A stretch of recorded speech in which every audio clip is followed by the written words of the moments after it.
اگر انسان گانے سنتا ہے تو نقصان کیا ہوگا؟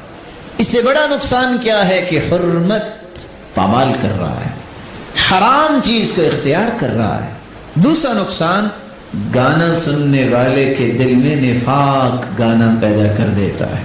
عبداللہ بن مسعود رضی اللہ تعالی عنہ فرماتے ہیں گانا دل میں اسی طرح نفاق پیدا کرتا ہے جس طرح پانی سبزی اگاتا ہے، اسی طرح گانا سننے والا نفاق سے اپنے دل کو محفوظ نہیں کر سکتا۔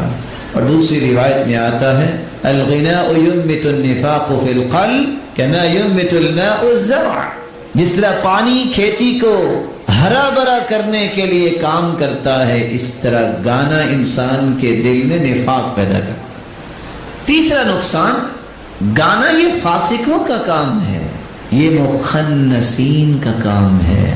امام مالک رحمۃ اللہ علیہ سے سوال کیا گیا کہ بعض اہل مدینہ کہتے ہیں کہ گانا جائز ہے، فقال انما يفعله عندنا الفساق، تم اس کو جائز کہہ رہے ہو، ہمارے نزدیک تو یہ کام انتہائی فاسق لوگ کیا کرتے تھے، مومن تو نہیں کیا کرتے تھے۔ اور اس لیے امام ابن تیمیہ رحمۃ اللہ علیہ نقل کرتے ہیں جب یہ بات معروف ہے کہ یہ گانا اور دف بجانا، خواہ ہاتھ سے ہی دف بجائے، یہ عورتوں کا کام ہے، اس لیے سلف صالحین، صحابہ، تابعین، تبع الاتباع جو اس طرح گانا گانے والے ہوتے ان کو ہجڑا کہا کرتے۔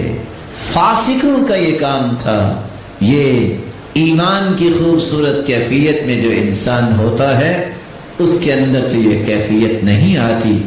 اس لیے عمر بن عبدالعزیز رحمۃ اللہ علیہ کہا کرتے تھے یہ گانا، یہ بانسریاں، یہ لہو و لعب کے ساز، حقیقت میں اس کی ابتدا شیطان سے ہوتی ہے۔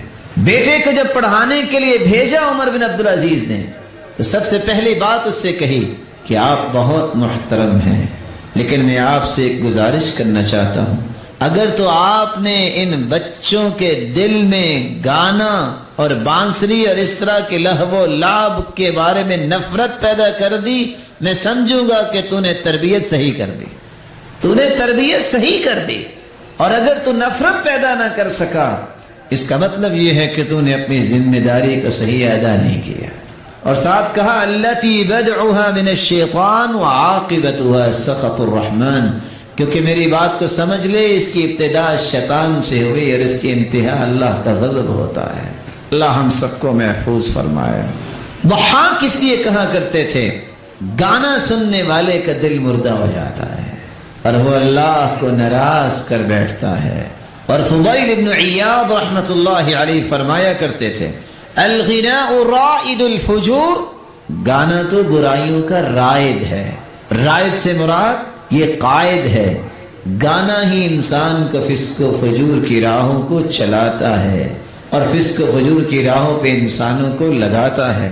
فضیل ابن عیاض تو یہاں تک کہنے والے تھے الغناء رقیۃ الزنا، جس طرح بیمار انسان دم کرواتا ہے اسے آرام آتا ہے، گانا تو یہ زنا کا دم ہے، جو یہ سن لیتا ہے اس کو اگلی بیماری شروع ہو جاتی ہے۔ اور اسی لیے یزید بن ولید کہا کرتے تھے الغناء داعیۃ الزنا، سب سے بڑی بدکاری کی دعوت ہے ہی گانا۔ اس لیے سلف صالحین میں سے ابن القیم رحمۃ اللہ علیہ فرماتے ہیں جس دل میں گانا آ جائے وہاں قرآن کی محبت ختم ہو جاتی ہے، کیونکہ گانا تو شیطان کی وحی ہے اور اس کا قرآن ہے۔ یہ نہیں ہو سکتا اللہ کی کلام اور شیطان کی کلام ایک دل میں جمع ہو جائے، یہ نہیں ہو سکتا اللہ کا قرآن اور شیطان کا قرآن جو ہے وہ ایک دل میں جمع ہو جائے۔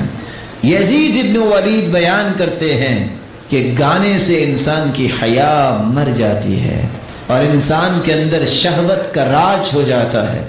اس لیے وہ کہا کرتے تھے او بنی امیہ، گانے سے بچ جانا، اس سے حیا ختم ہو جاتی ہے اور اس سے شہوت زیادہ ہوتی ہے اور انسان کی عزت اور مروت کو یہ تار تار کر دیتا ہے۔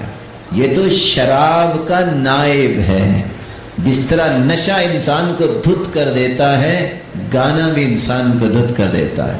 یاد رکھنا گانا جو بھی ہے یہ انسان کو بدکاری کی طرف کھینچ کے لے جاتا ہے۔ اور ابن القیم رحمۃ اللہ علیہ نے تو اس بات پہ ایک بات خوبصورت کہہ دی تھی، اگر یہ گانا جسم کی شراب نہیں تو یہ عقل کی شراب ہے۔ جس طرح شراب انسان کے جسم کو نکارا کر دیتی ہے، اس طرح گانا انسان کی عقل کے لیے شراب ہے۔